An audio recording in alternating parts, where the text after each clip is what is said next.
Il y a quelques temps de cela, je faisais une vidéo sur les 4 types de clients les plus courants et comment leur vendre.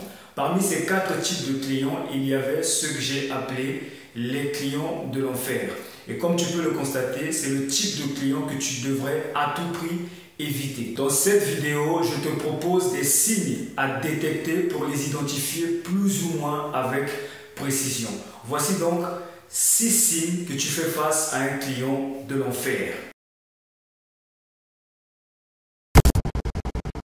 Avant de commencer, j'aimerais tout d'abord rappeler que dans une vidéo précédente, j'ai développé sur les 4 types de clients les plus courants et comment leur vendre. Dans la même vidéo, j'expliquais aussi que le type de client avec lequel tu choisis de travailler peut être la source de la faillite ou de la croissance de ton entreprise et qu'il était donc très capital de savoir choisir tes clients. Toutefois, pour savoir choisir ses clients, il me semble logique de tout d'abord être en mesure de les classifier ou de les identifier. C'est ce que j'ai essayé de faire dans cette vidéo précédente dont je te parle et que je te recommande immédiatement d'aller suivre pour comprendre the big picture, si tu vois ce que je veux dire. Donc, je disais que savoir choisir tes clients peut te faire du bien, beaucoup de bien à toi-même et à ton entreprise, tout comme mal choisir tes clients peut briser ton business et même t'envoyer à l'hôpital si tu n'arrives pas à supporter le stress ou la charge de stress dans laquelle tu serais plongé par ces clients fameux de l'enfer. Heureusement, il existe des signes révélateurs capables de te montrer à suffisance que tu serais en face d'un client venu tout droit de l'enfer ou que tu serais en train de t'apprêter à signer ou à t'engager avec un client de l'enfer. Voici donc 6 signes pour facilement identifier un client sorcier. Le premier signe, c'est qu'ils n'ont aucun respect pour ton temps. Et en business, je ne connais pas une insulte supérieure à celle-là. L'argent que tu essaies d'avoir en échange de la valeur que tu apportes à un client qui malheureusement ne respecte pas ton temps, tu peux toujours l'avoir, parfois largement en quantité supérieure auprès d'un autre client qui lui en plus respectera ton temps. Par contre, le temps qu'un client de l'enfer te fait perdre, tu ne pourras plus jamais le récupérer. Voilà pourquoi en business, il n'est pas rare d'entendre que le temps, c'est de l'argent. Toutefois, je pense que ce qui est plus vrai, c'est que le temps, ce n'est pas de l'argent. Le temps, c'est bien plus que de l'argent. Le temps a plus de valeur que l'argent. Voilà pourquoi je pense que des gens comme Robert Kiyosaki, considéré comme l'un des papes de l'entrepreneuriat, dit que la richesse se mesure en temps et non en argent. Les clients de l'enfer vont donc avoir la fâcheuse tendance d'être toujours en retard et jamais à l'heure, peu importe l'occasion. Ils ont toujours une raison de ne pas pouvoir respecter le temps. Pire, ils vont même souvent avoir l'habitude d'annuler des rendez-vous à la dernière minute si ce n'est d'éternellement reporter les choses.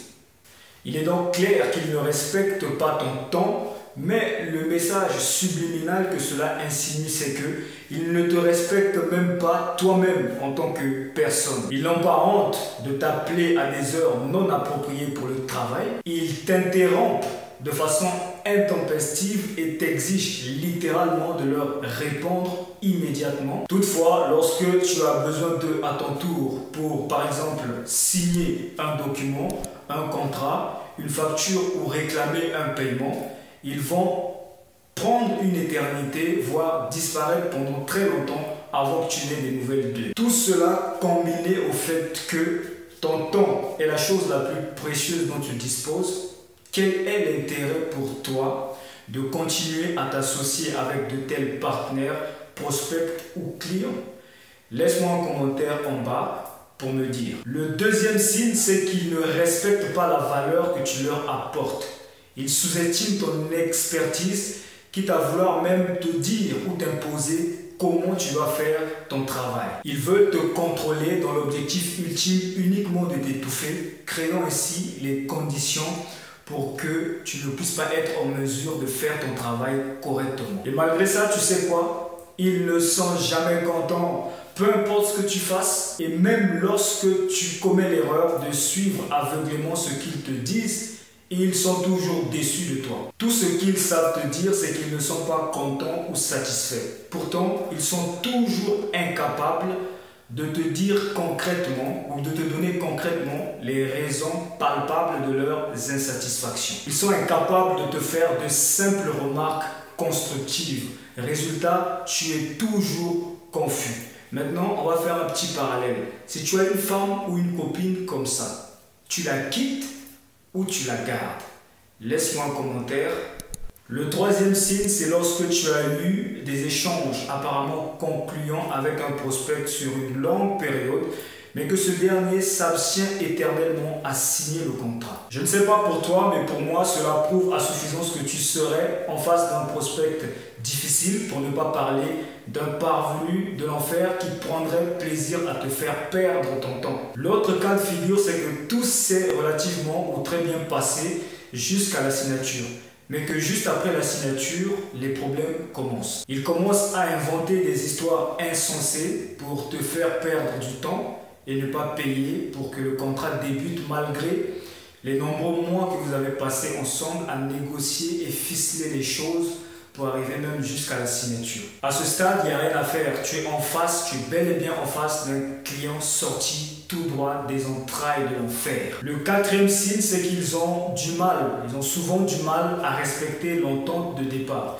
Vous vous accordez sur un cahier de charges bien défini sur lequel ou en fonction duquel la facturation a été faite, mais ils ont toujours un courage mal placé de toujours revenir vers toi pour ajouter à ton travail un tas de choses supplémentaires tout en étant allergique à l'idée de te payer pour le travail supplémentaire qu'ils veulent que tu fasses. Et souvent, ils ont des manières pour t'intimider. Soit ils vont te répéter incessamment, non-stop, que tes tarifs sont trop élevés et ils vont même parfois menacer de te remplacer par un de tes concurrents. Dis-moi en commentaire si tu as déjà vécu quelque chose de similaire et ce que tu en penses au final. Le cinquième signe, c'est qu'ils sont tes amis ou bien des membres de ta famille. Il existe des exceptions, mais souvent ce n'est pas une bonne idée d'avoir comme client des amis ou des membres de ta famille. Ils prennent tout pour acquis et veulent à tout prix que tu te plies à leurs doléances au nom de l'amitié ou de la famille. Le principal danger en dehors de l'enfer qu'ils t'imposent, c'est qu'un jour tu seras obligé de choisir entre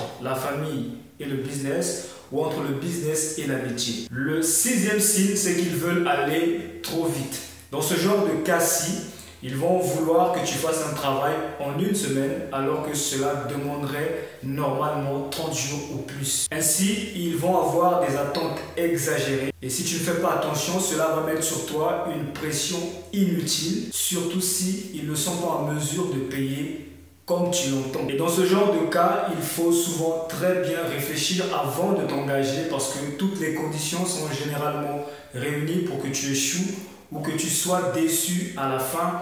Et crois-moi, ça peut être très désastreux. Le septième signe en guise de bonus, c'est qu'il te paie toujours en retard. Il ne te paie jamais à temps, si bien que tu es toujours inquiet parce que tu ne sais jamais quand est-ce que concrètement on te paye. Dans le pire des cas, non seulement ils ne t'ont pas payé, mais ils continuent de te demander à fournir un travail supplémentaire en te bernant avec des promesses improbables.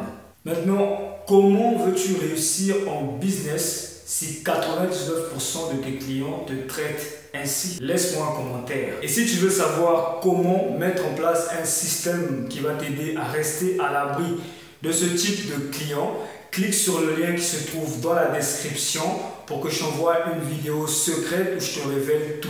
Et si tu as aimé cette vidéo, clique sur j'aime, partage et surtout n'oublie pas de t'abonner pour ne pas rater les prochaines vidéos.